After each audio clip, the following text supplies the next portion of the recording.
Happy birthday dear বৌদি, day to you.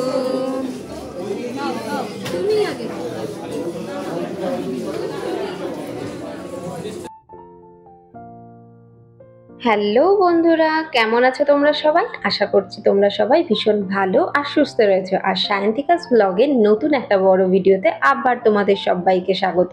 দিনটা ছিল 20 জানুয়ারি সোমবার। এই দিনের সম্পূর্ণ ভিডিওটা নিয়ে আমি চলে এলাম আজকে তোমাদের সামনে। গত ভিডিওতে তোমাদেরকে জানিয়েছিলাম যে 24শে জানুয়ারি ছিল আমার আশীর্বাদ, আর এটা কিন্তু আশীর্বাদের ঠিক 4 দিন আগের ভিডিও। আর দিনটা যেহেতু ছিল সোমবার, সেই জন্য সকাল সকাল উঠে স্নান করে আমি চলে এসেছিলাম ঠাকুর ঘরে। কারণ বছরের প্রত্যেকটা সোমবার আমি শিব ঠাকুরের মাথায় জল ঢেলেই শুরু করি। তো দেখো, প্রথমেই আমি চলে এসেছিলাম আমাদের ঠাকুর ঘরে, আর আমাদের ঠাকুর ঘরে শিব ঠাকুরের মাথায় আমি কিন্তু জল ঢেলে নিয়েছিলাম। আমি আগে বাড়িতে জল ঢালি, তারপর চলে যাই মন্দিরে জল ঢালতে। তো গত 1.5 বছর ধরে আমি এটা পালন করে আসছি, এবং আমার মনে হয় যে সোমবারটা করে আমার খুব স্বস্তি বোধ হয়। তো সেই জন্য সোমবারগুলোতে আমি প্রথমেই শিব ঠাকুরের মাথায় জল ঢেলে তারপর যাই মন্দিরে। তো আমার এখানে বাড়িতে জল ঢালা কমপ্লিট, এবার যাব মন্দিরে। নেডি তাকা, নেডি একটু লেজটা নাড়াও। নীলু, ওরে বাবারে পোজ দিয়েছে। নীলু হাই তুলছে কেন? সারা রাত ঘুমাস না তোরা? নেডি, নেডি তাকা, আর তাকিয়েছে। এরপর আমি মন্দিরে যাওয়ার জন্য সবকিছু গুছিয়ে নিচ্ছিলাম। এদিকে ছিল ঘটিতে দুধ গঙ্গা জল, ওদিকে ধূপকাঠি, মোমবাতি, আকন্দ ফুলের মালা, ঘি, মধু, আর ছিল ঘিয়ের প্রদীপ। তো এই সব কিছু নিয়ে আমি তারপর রওনা দিয়েছিলাম মঠের উদ্দেশ্যে। আমি মন্দির বলে ফেলেছি, কিন্তু আমি কিন্তু যাচ্ছি মঠে। আমার বাড়ির সামনেই রয়েছে গৌরীয় মঠ, সেখানেই কিন্তু আমি প্রতিটা সোমবার শিব ঠাকুরের মাথায় জল ঢালতে যাই। যেহেতু বাড়ির এত কাছে মঠ, তাই জন্য আমার কোনো অসুবিধাই হয় না। আমি স্নান করে বাড়িতে শিব ঠাকুরের মাথায় জল ঢেলে টুক করে চলে যাই মঠে আবার শিব ঠাকুরের মাথায় জল ঢালতে। তো যাই হোক, এই গিয়ে আমার বাড়ি থেকে জাস্ট ওই মিনিট 2-এর পথ। দেখতে দেখতে আমি দেখো চলে এসেছি কিন্তু মঠে। আর এই দেখো, মঠে কিন্তু এই দিকটায় রয়েছে নৃসিংহদেবের মন্দির, আর এখানে রয়েছে রাধা মাধবের মন্দির। তো আমার সেদিনকে না যেতে অনেকটা দেরি হয়ে গেছিল, সেই জন্য মঠে কিন্তু রাধা মাধবের দরজা বন্ধ হয়ে গেছিল। আবার দুপুরে যখন ভোগ আরতি হবে তখন সেই দরজা খুলে যাবে। যাই হোক, যদি খোলা থাকতো তাহলে তোমাদেরকে দর্শন করাতে পারতাম। ঠিক আছে, অন্য কোনো ভিডিওতে যখন আরও একদিন মঠে যাব তোমাদেরকে পরবর্তী ভিডিওতে দেখানোর চেষ্টা করব। আর এখানে দেখো, মঠ কিন্তু আমাদের এখানে পুনর্নির্মাণ হচ্ছে, কারণ অনেক বছর আগে মঠ তৈরি হয়েছিল। তো অনেকটাই বেশি রিপেয়ারের দরকার ছিল বলে এখন কিন্তু ভেঙে নতুন করে মঠ তৈরি হচ্ছে। তো দেখলেই তোমরা, এখানে মঠের নির্মাণ কার্য চলছে। এরপর দেখো, আমি চলে যাচ্ছি মঠের ওই দিকটায়, এই যে শিব ঠাকুরের মন্দিরে। এটাই কিন্তু মঠের আরেক দিকে রয়েছে সুন্দর করে শিব ঠাকুরের মন্দির। এখানেই আমি প্রত্যেক সোমবার জল ঢালতে আসি। আর এসে দেখছি এই যে কাকিমুনিও এসেছে জল ঢালতে। আমার কাকিমুনিও কিন্তু আসে প্রত্যেক সোমবার করে জল ঢালতে। শুধু আমার কাকিমুনি নয়, আমার কাকুও আসে এবং একসাথে জল ঢেলে যায়। তো দেখো, আমি পৌঁছে গেছি শিব মন্দিরে, আর এখানে গিয়ে কাকিমুনি শিব ঠাকুরকে জল দিয়ে গেল। তো চলো, এবার সোমবারের যা কাজকর্ম রয়েছে আমি করে নিই, আর তোমরা ভিডিওটা দেখতে থাকো।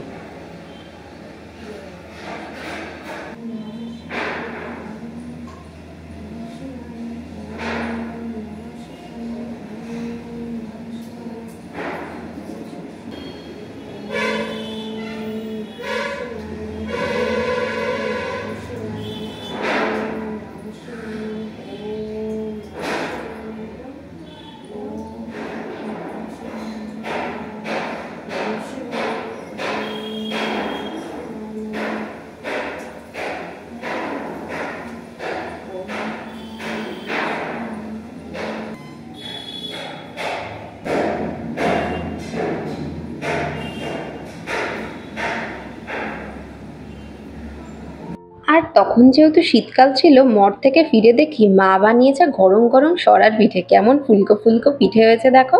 তো মা কিন্তু এখানে পিঠে বানিয়েছিল আমার জন্যই। আসলে আমার না সরার পিঠে খেতে খুব ভালো লাগে, আর এত সুন্দর টুবু টুবু ফুলেছে যে কি বলবো, দেখেই মনটা ভালো হয়ে গেল।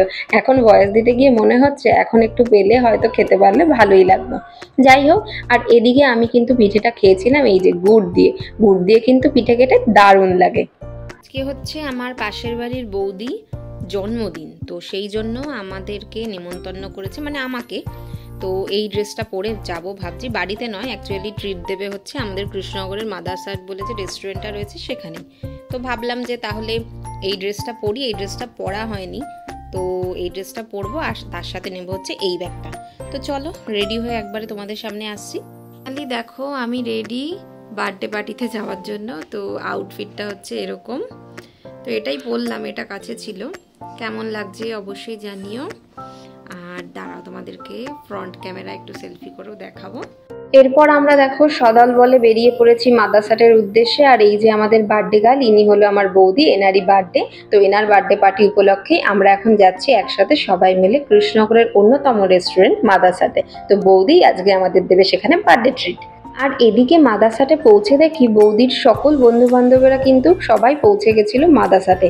তো দেখো আমরা দেরি করিনি, সবাই কিন্তু ঢুকে পড়লাম এবার আস্তে আস্তে রেস্টুরেন্টের ভেতরে। যদিও তখন শীতকাল ছিল, সেই জন্য বাইরে কিন্তু রোদে খানিকটা দাঁড়াতে ভালোই লাগছিল। আমি যেমনটা বললাম যে এটা কিন্তু 20 জানুয়ারির ব্লগ। তো জানুয়ারি মাস মানে বুঝতেই পারছো তখন কেমন ঠান্ডা ছিল, আর তখন মাঘ মাসও পড়ে গিয়েছিল। আর এই যে অনেকদিন বাদে মাদারসাটে এসে কিন্তু মনটা বেশ ভালোই লাগছিল। আর তোমরা তো অনেকে শুনেছো যে মাদারসাটে রোবটের মাধ্যমে হচ্ছে গিয়ে খাবার সার্ভ করা হয়। তো এই হচ্ছে সেই রোবট যেটা কিন্তু সিস্টেম ওয়াইজ সমস্ত টেবিলে টেবিলে পৌঁছে ঠিক জায়গায় জায়গায় খাবারগুলো পৌঁছে দিচ্ছিল। এবং এই রোবটটার নাম হলো রোবট অনন্যা। তো যাই হোক, আমি এর আগে যতবার গেছি রোবটটা দেখা পাইনি, এইবার রোবটটাকে দেখতে পেলাম। আসলে আমারও সেইভাবে মাদারসাটে কিন্তু আসা হয় না, কারণ আমাদের বাড়ি থেকে মাদারসাট কিন্তু তাও মিনিট 15 থেকে 20 পথ। আর এই যে বার্থডে গার্ল এখানে গালে হাত দিয়ে ভাবছে যে কে কি খাবার অর্ডার করবে। আর ওদিকে হচ্ছে গিয়ে এই যে আমাদের আরেক দিদি, এটা হচ্ছে পুটপুটি দিদি, যে কিনা আমাদের পাড়াতেই থাকে। Happy birthday to you, happy birthday dear বৌদি, টু ইউ।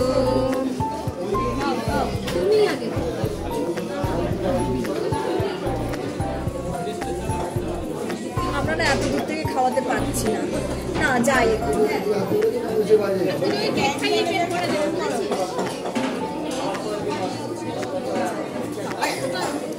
খাও। তারপরে কি বলছে 21,000 টাকা হচ্ছে মাসে ইএমআই।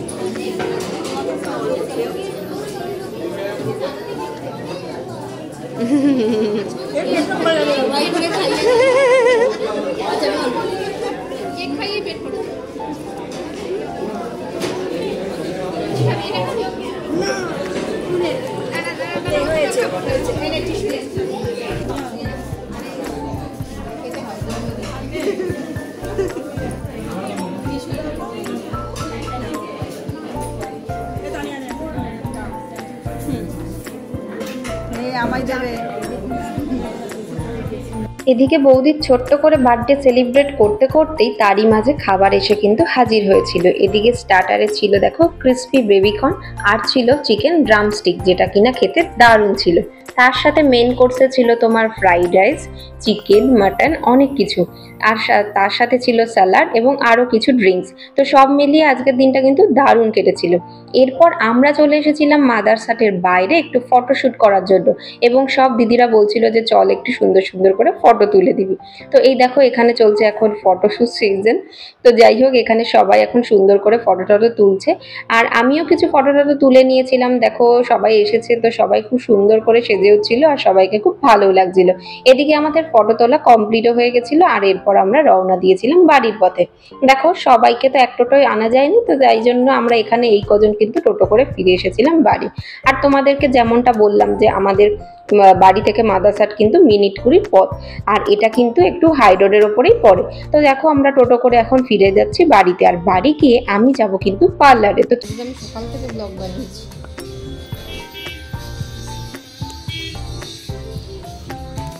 ভালোই হবে আজকের ব্লগটা, আমার ভালোই হবে।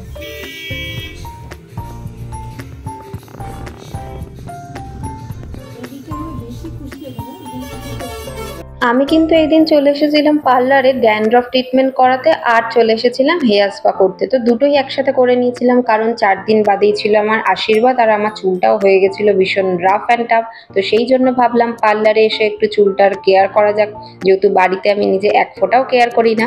তো সেই জন্য আমি, বোন, ছোট মা সবাই মিলে চলে এসেছিলাম আমাদের এই কাছের পার্লার। জল থাকলে